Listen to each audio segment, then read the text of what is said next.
So when spiritual New Age types say, I don't take sides because we're all one, this can actually lead to the end of society and civilization itself if the majority take only this particular perspective. Why? Because what is very clear, it leads to the hyper-feminization of men. And then, if men are hyper-feminized, you've probably seen these men, right, who are just like, we're all one, it's all good, Spirit's gonna handle it, it's all BS, we're just gonna do nothing now, and that's it. If all men had that perspective, we would be screwed completely. We would be completely screwed. Because here's the thing, if there's nobody to protect and provide, and that is the men's role, then our society fails. Our society is held up by men. And so what I want to do here, as I explain this, and it's such a nuanced, difficult topic to talk about, I want to read a comment on my Instagram post that sparked this podcast, because this comment is close to the truth. It's close, but it's missing some particular context. And I'm going to explain this to you because here's the thing. I think a lot of people think like this comment I'm going to read, and I'm going to tell you why it's missing some stuff. Okay. It's a little bit long, but stick with me because I want you to really contemplate this. Okay. So from my perspective, I don't think it's bypassing when you know the world is a stage and we came here to experience duality, especially the corruption in all corners of life. A lot of us on this path have spoken about the evil that controls this realm, and at some point we realize that everything is a frequency, and we stop giving our power away to mostly false narratives and things that want us in a fear or fight or flight state. And here's the thing, I'm just going to address this particular part. This is using the false premise that in order for you to speak out against the darkness in our world, you're speaking from fight or flight. I see this often, that people think, well, you're talking from fear if you're mentioning what's happening in the world, because we know that it's messed up, right? That it's corrupt. But if you come at it with a perspective like this, those things are not mutually exclusive, because you can speak out about it from a place of love, but just let people know this is what's going on, or from a place of courage. You don't necessarily have to be in fight or flight to do so. And she continues on, there is no side to pick when it's all controlled opposition. This is all false, using a spiritual half-truth.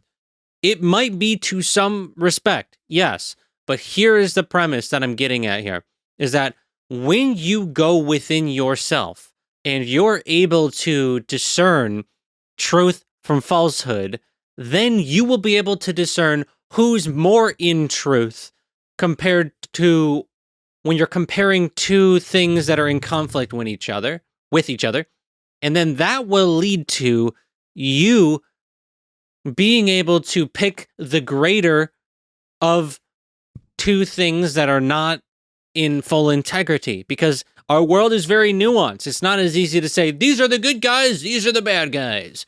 If you think that way, you're delusional, because that's not how it is. But what we can see is that when we go within ourselves and we discover that, yes, there is truth. How can we define truth?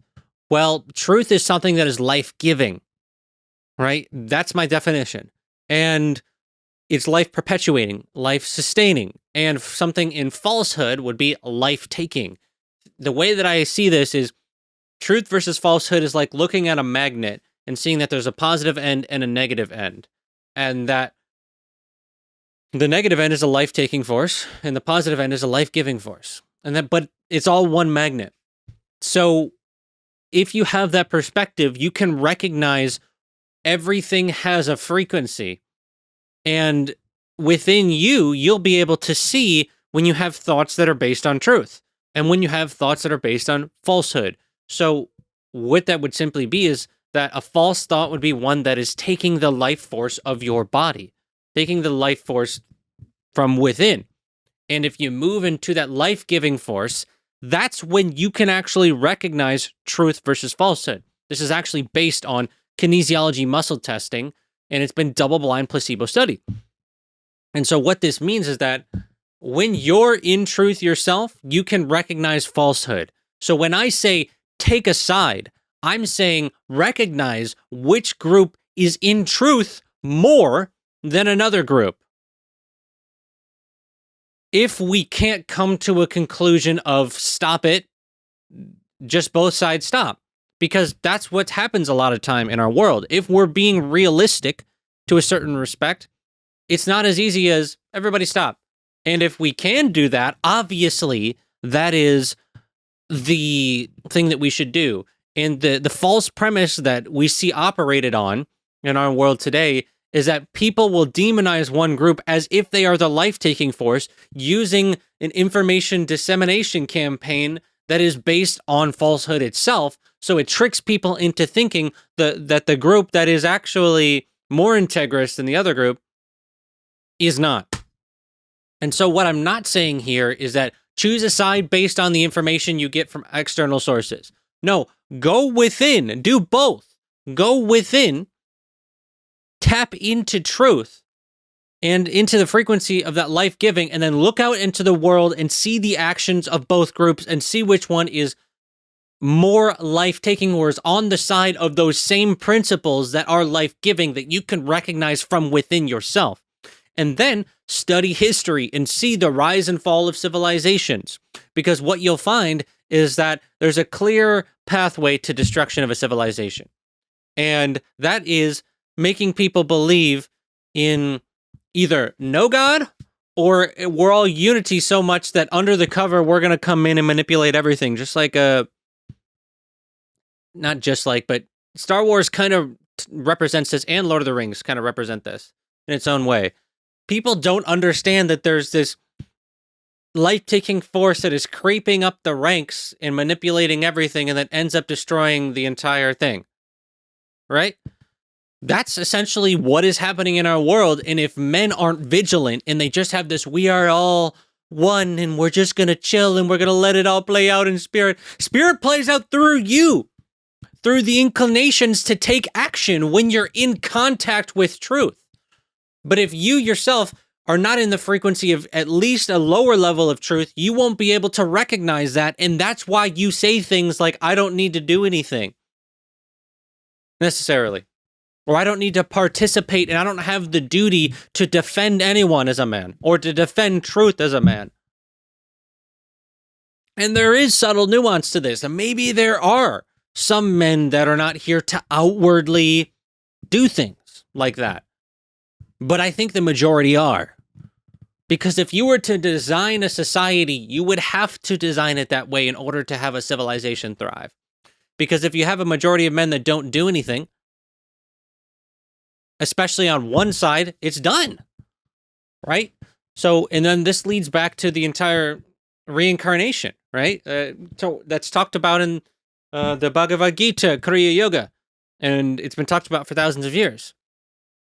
I do think that a lot of men incarnated to be warrior archetypes and to stand for truth at this time period. And I think what happens when what happens when we have this oneness thing is that this intellectualization that Western seekers do to twist the truth of enlightenment is really just due to the age of information and people using it as a convenient form of escapism. Because when you're doing that, when you're chasing the so-called enlightenment, you don't have to actually do anything in the world or defend anything. You just get to go off and do your own thing in a mountaintop and have no responsibilities. That's what Western people will think of enlightenment as. I know that a certain amount of people do that because I've seen that and I've had conversations like that, right? So it's a truth that we are all one that is used as a form of escapism. And so the question is, are you using this concept of oneness to escape your responsibility to defend those that cannot defend themselves? And in today's day and age, that might just look like, I don't condone violence, I just want to say that. And what that might look like is that you just say something. This isn't right, what's happening in the world. And so, again, when I'm saying take sides, I'm saying you can see the life-taking force that is at play within one of these in and out groups at this current time period in December 2023. And you can see it and be like, wow, tens of thousands of people are being offed. 61% being civilians. The way that they're going about it is an atrocity. I need to say something about this because it's not okay, and we cannot base our society on principles like this. And I think a lot of people realize that. Now, it's not as though every side has done everything perfect, right? But at the end of the day, I think it's important to recognize evil when you see it, and the life-taking force when you see it. And sometimes in times of conflict, you might see it in both sides at certain times, and you might have to say something as a man. This isn't right. Because that is, in the technology age at this point in history, right now, how most of us are going to make a difference. Because what ends up happening is that the goal being that when most men are able to all men, really, and women, are able to recognize truth, and the reason why it's more important for men is because they are archetypically the protectors, warriors, providers. And so, but when we can all recognize truth, when we can all recognize falsehood, the life-taking force, you can then call it out even when it's in your own country, even when it's in your own thing, and they're going too far, and you don't put up with the bullshit. You don't put up, the people of the country say, no, because the only reason why this is perpetuated, because when people say things like controlled opposition, yes, but the only reason why this is perpetuated is because we agree to it to a certain respect. So how can we stop agreeing to it? Well, that would be recognizing the life-taking force in the aggressor and not doing it.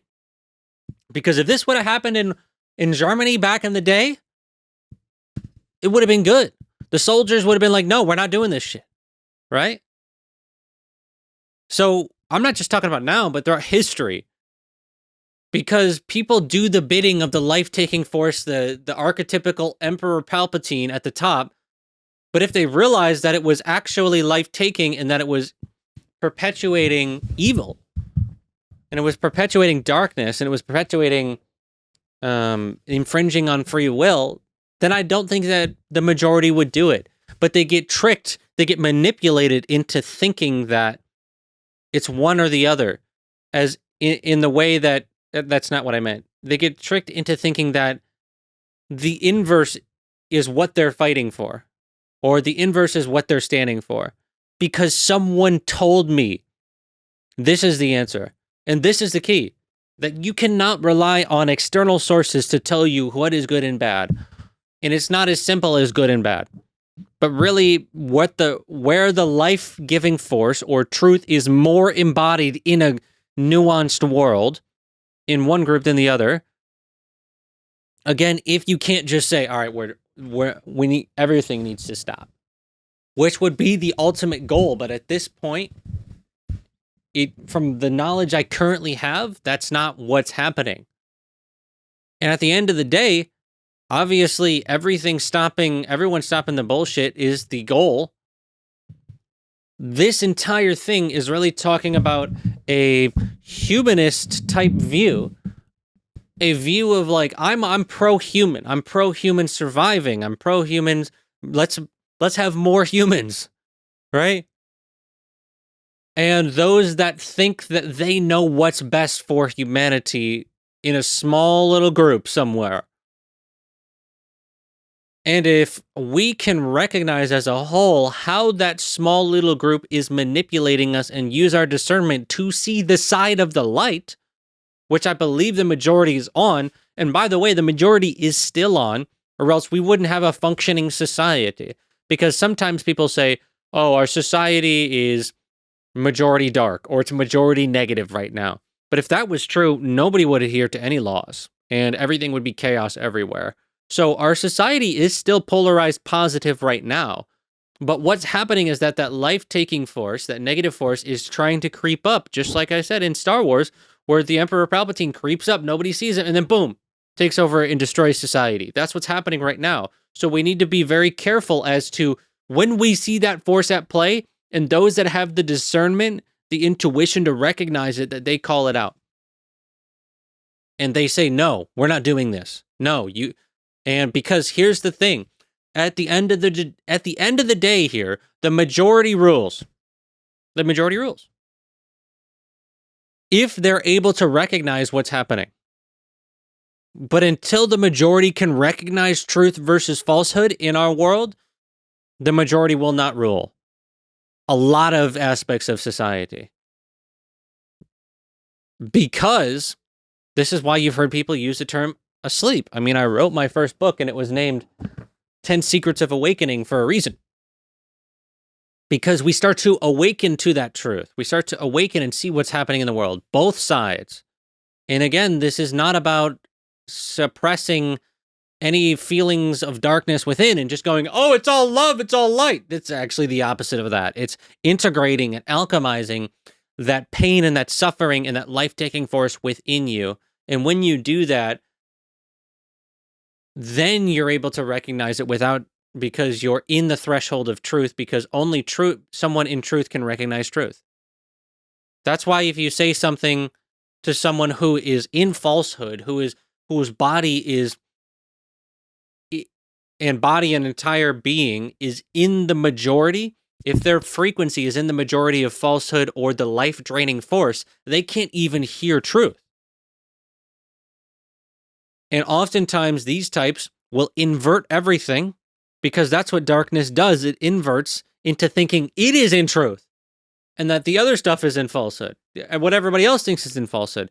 That's why so many people can't hear you and they just talk that shit. And you're like, how can humans be so cruel? Because at the end of the day, they have that Thanos mentality of they're doing the right thing when in fact they are not.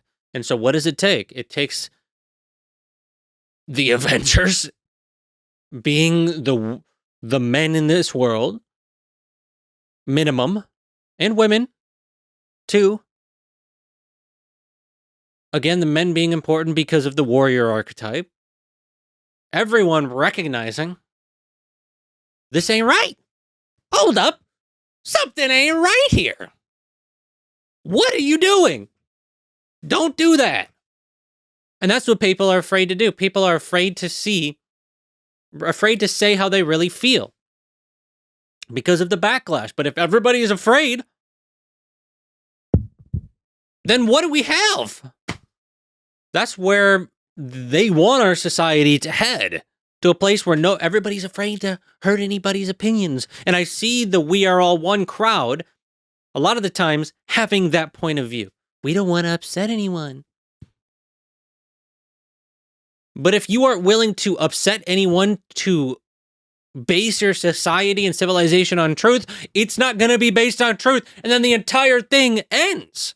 What we have here is not this thing that just goes on forever because it exists. And that's what I think a lot of people think. That there's this perspective that we can't actually go backwards, but we do have a chance. But we can, really.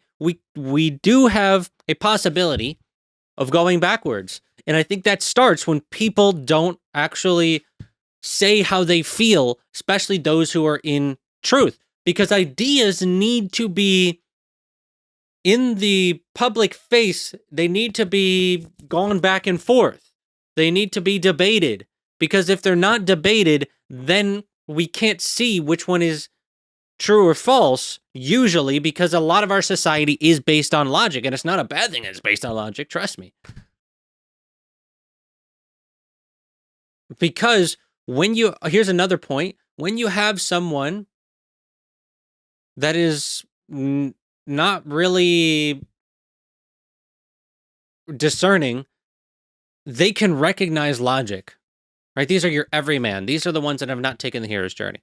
Which, by the way, that's kind of what I'm talking about here.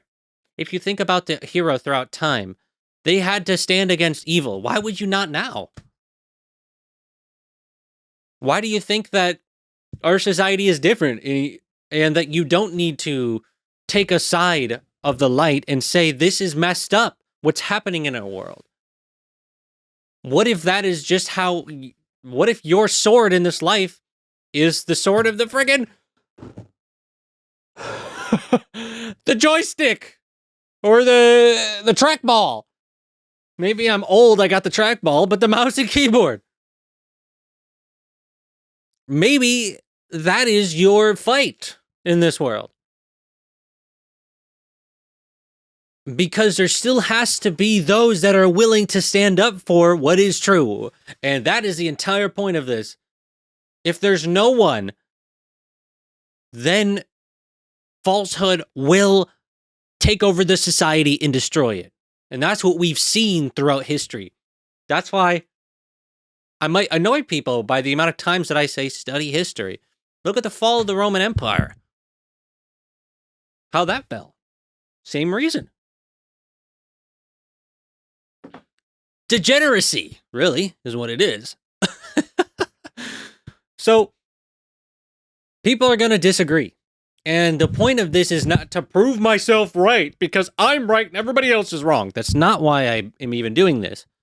I'm doing this because my hope is to inspire you to stand up for what you truly believe in after you've discerned and taken the time to go within and recognize truth and then see it outside of you and then say, this is not it, Chief. Because the perfect setup, here's a point. The perfect setup to get people docile and weak and unwilling to defend truth is for them to be unity, unity, unity. Because when you think unity only by itself, that usually leads to weakness. Because when you have just unity, these unity types that you see, they're preying on the goodwill or the well-intentionedness of you to think that if we're all just unify, then we'd be good. But that's just not practical, and that's just not reality of where our current civilization in this time period is. Because that, at this point in history, that's a psychological trick for you to be weak, to not defend anything. If you just say unity by itself. Because there are those that will not be in that state of unity that are at the top. And that will come after you. And will come after society. And they are right now. But if you can say unity, and still, I'm going to stand for unity when those that don't want unity and want to perpetuate life-takingness and manipulation and selfishness manifested on the physical and mental plane, when they want to come for us, I'm saying, nah, Chief. I'm saying, no, this isn't it. No, we're not going to put up with it. And when enough men have both the unity, this is why I'm not saying unity but is necessarily a bad thing. It's just a half truth. If you don't have the other aspect of it, I'm willing to defend unity. I'm willing to defend life-giving principles. And there is the epitome of what I'm saying. And I think that that makes sense. There is a little bit more to this comment I'm going to go through. There's no side to pick when it's all controlled opposition. Depends on who you ask, I guess. But to me, saying that we are all one is knowing that we are all an emanation of God's source. Okay, that's true. It's not bypassing when you know you are a creator being that has power, the power to manifest worlds. So instead of giving more energy to the darker aspects, we are holding the vision of heaven on earth. See, this is half true. This is why this comment is important. Because when you have this thing of, we're just going to hold this vision, you can simultaneously hold the vision for a better humanity, for a life-giving humanity, a civilization based on truth and love and unity. But in order to do that, you have to be able to recognize the darkness, and you have to call it out on some respect. See, again, this is a level of bypassing. It's like the love and light types that are saying, well, we're just going to love. We're just going to love. That's it. Certain people can do that. I'm not saying that's a bad necessarily archetype, but if the majority have it of men, again, I hope that that's getting through. Society ends. We came here to hold the light, integrate the shadow, and bridge the gap between where we are and where we are going. Right. And in order to do that, you have to tell people where we are. So in the comment, that's contradicting. And where we are is in a world where truth needs to be defended. People will either wake up and unite or they won't. All paths are divinely orchestrated. Right, but it works through you. How do you think, for those that are saying God or spirit source, whatever, how do you think it works? It works through you. It works through those. And I hit on that earlier. How, yeah. Oh. I just dropped the mixer. Whoops. Whoopsie. Yeah, but saying all paths are divinely orchestrated also means that there are going to be those that want to call it out. And my hope for you is that if you feel that way, that this inspires you to say how you really feel, because at the end of the day, that's what really matters. I think that's why, obviously I'm not on board with everything everyone says, but in the case of Jordan Peterson, as someone who not necessarily sees religion the same as him at all, right? I'm more of the Vedic, Hindu, Buddhist, Taoism, and he's more of the, Christianity or Catholicism, or really the Western God. He does say things like, there are worse things than death if you don't speak your truth, or if a man holds his tongue. And he talks about that story in the Bible of the man who didn't really follow what he knew he was supposed to do, and he tried to escape it, and then he got swallowed by a whale, I believe. I could be scuffing that. But I think that is also part of this, is that there's something within us that knows that we're in some sort of an illusion, some sort of a game, and we need to speak on truth. And I feel as though many of us, especially men, know within that we're here to do that. To some respect, that we're here to serve humanity on some respect. Like for me, I knew since I was a kid I was going to serve humanity in some way. I didn't know how, and that it changed and transformed throughout the years.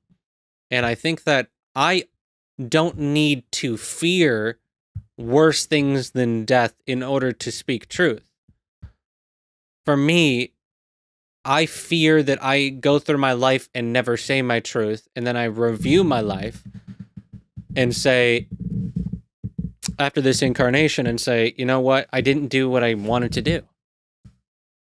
I didn't do what I know in my heart I was there to do, because I was scared, because I was fearful. So to me, it's having the courage to know that you keep reincarnating, and the point of this game is to discern the truth from within yourself, the actual truth, and then say it, at least for many men, including myself, and then say that out loud in this incarnation, and then to stand for that and say enough is enough. We're not putting up with this bullshit anymore. And when men do that, that's what I'm talking about. And when men can say, we are all one, yes, but we can also see truth and falsehood, and when a group is acting out of falsehood, we can call it out. And if there's even two groups going at each other, both acting out in falsehood, we can say no. And we're going to say, we're not going to participate in this anymore. We're not participating in this cycle, because let's say controlled opposition is true. That is the ultimate goal, to say we're not participating in these cycles of endless wars and bullshit anymore. But if we have to choose one, we can see which one is more in integrity or truth than the other. Or inversely said, we can see which one is more in falsehood, the one that is more evil. Because throughout history, there has been the choice of the lesser of two evils. But I don't think it's always going to be like that. Because when enough humans recognize it and say, we're not participating in this cycle of life-taking, you're telling me to do life-taking action, I'm not doing it. When enough humans can do that, that's when we raise up humanity and everything changes.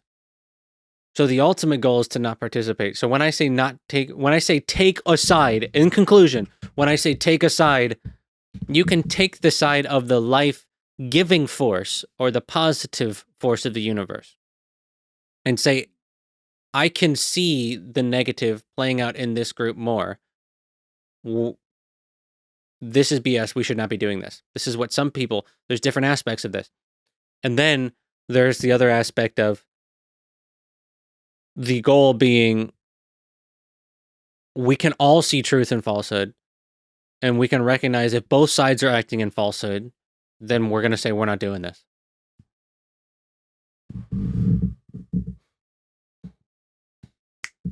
I think I covered most of the nuance. Holy shit.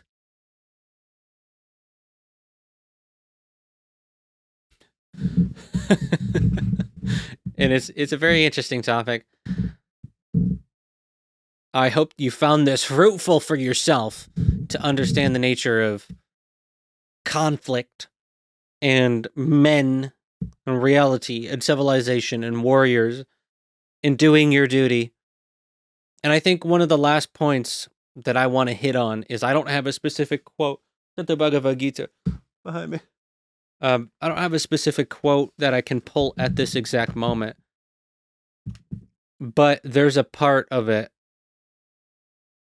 where it says, I'm just was kind of curious if I could just turn to it, if it was meant to be.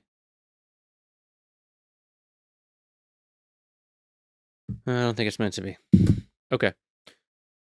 They talk about how basically everything that is... This is like for those... Okay, I'm just going to restart that. This particular part. There is that particular notion of those that are having people that are getting offed in this war. And I want to speak directly to the people that have been ravaged by war. And they are hurting. Because I know that there's going to be those that listen to this that are really hurting. And I want you to know something from the Bhagavad Gita. It talks about how when those that are unalived,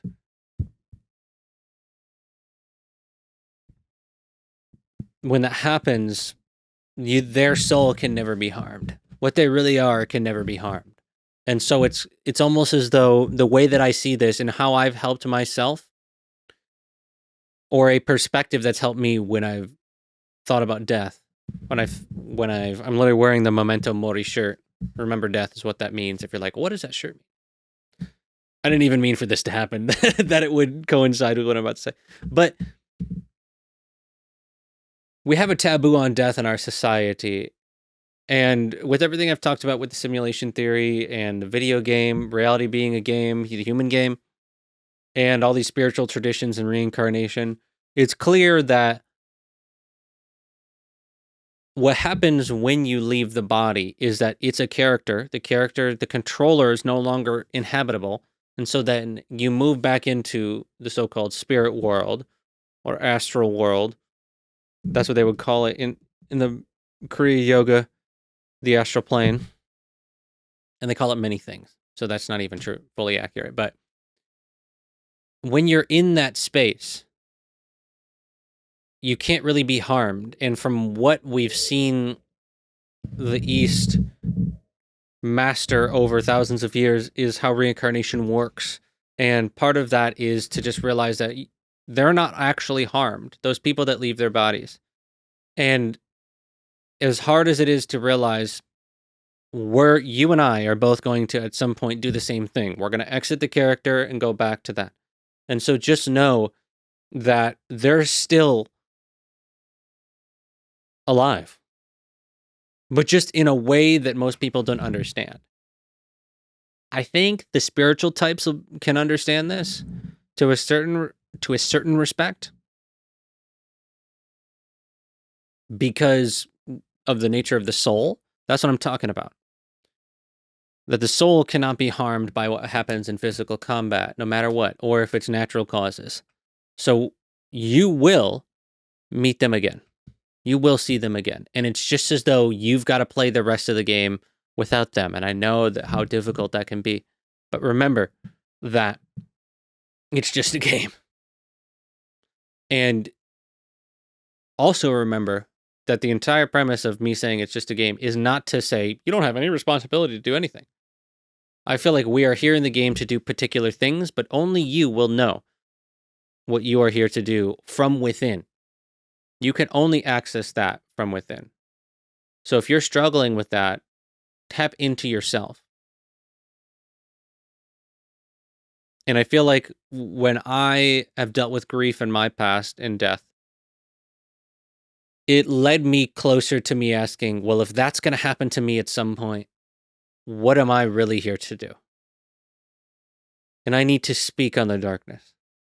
And you can use whatever systems to describe this. There's many different things that you could potentially say, like archetypically, from numerology to astrology to human design to these other systems, right? And archetypically, I'm a 3-5 in the human design, which means I'm a 5th line, which would be a heretic. So that is just one confirmation for me as to what I'm here to do.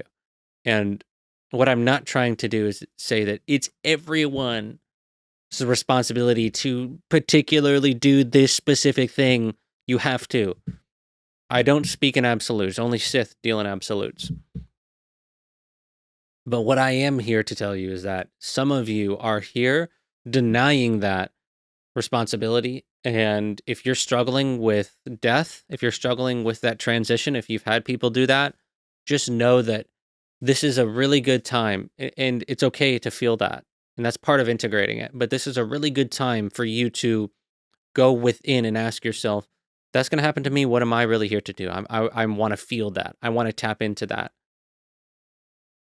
Because if it's going to happen, the one thing that I want to say before I leave this plane is that I did what I felt like I came here to do.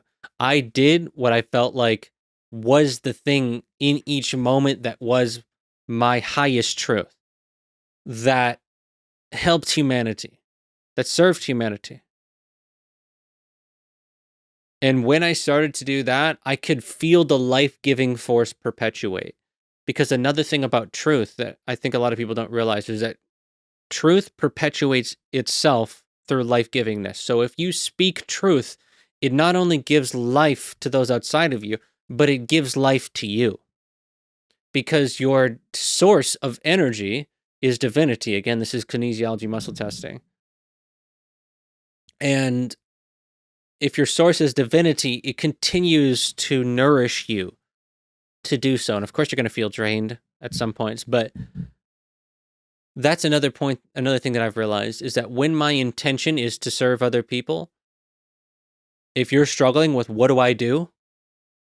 How do I help? What action do I take? What are you recommending, Nick?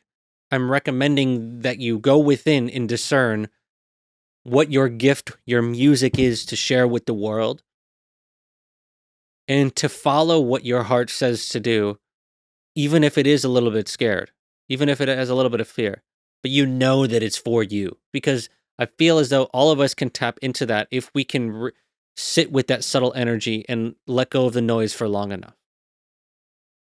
And that is my wish for you to do. Not a wish. It's more like that is my hope that that's what you get from this, is that you'll start to tap into that heart and speak from that place. And that might be speaking on love. That might be speaking on the darkness. That might be speaking on the light.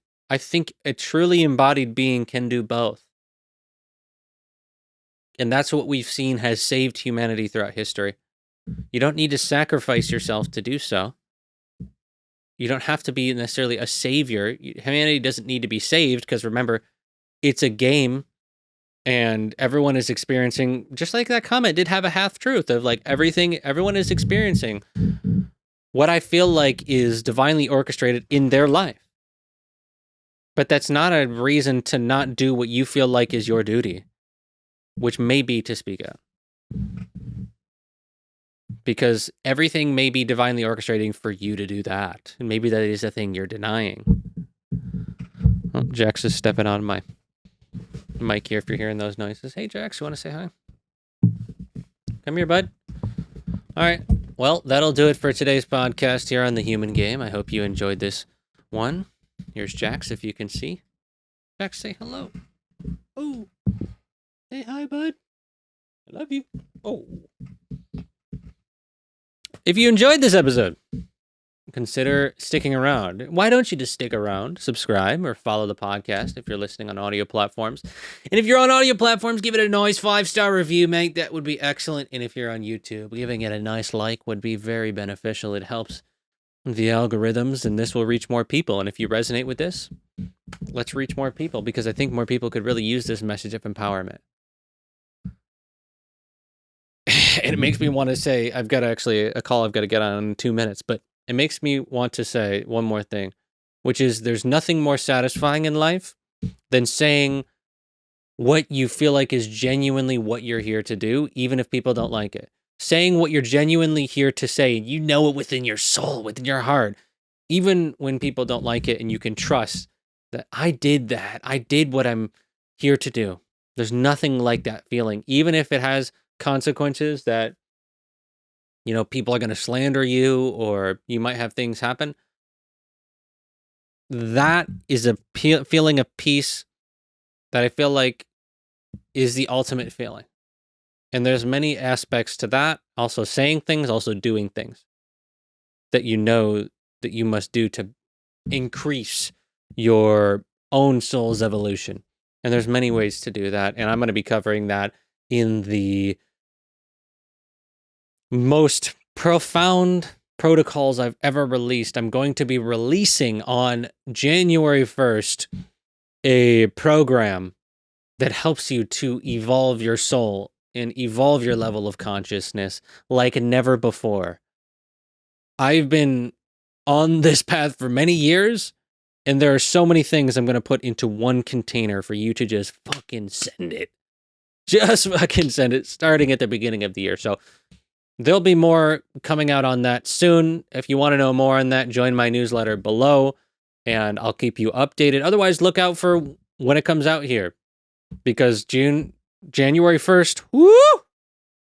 That's going to be the moment where the people start to separate. I feel like 2024 is going to be a huge year. And we don't know what's going to happen. And if you've been thinking about getting your relationship to reality changed and creating a different one and bridging your reality, which may be what it's called, now is the time, because you never know how much time you have left. And I'm not saying that out of fear, it's just facts. You never know. And the longer you wait is just going to lead, at least it did for me, to more. I was just putting off everything I had ever wanted coming into fruition, from living a life of freedom and abundance and going. I can live wherever I want. I get an Airbnb each month here with Jax. Wherever I'm in Florida now, I'm 5 minutes from the beach, and all that I put off. It's all divinely orchestrated, but I do think that I did put it off for too long. If I just would have went into it and just fucking sent it, and that's what I'm gonna do. That's what I'm gonna help you to do starting January 1st. So check out the newsletter below. The link to sign up for that.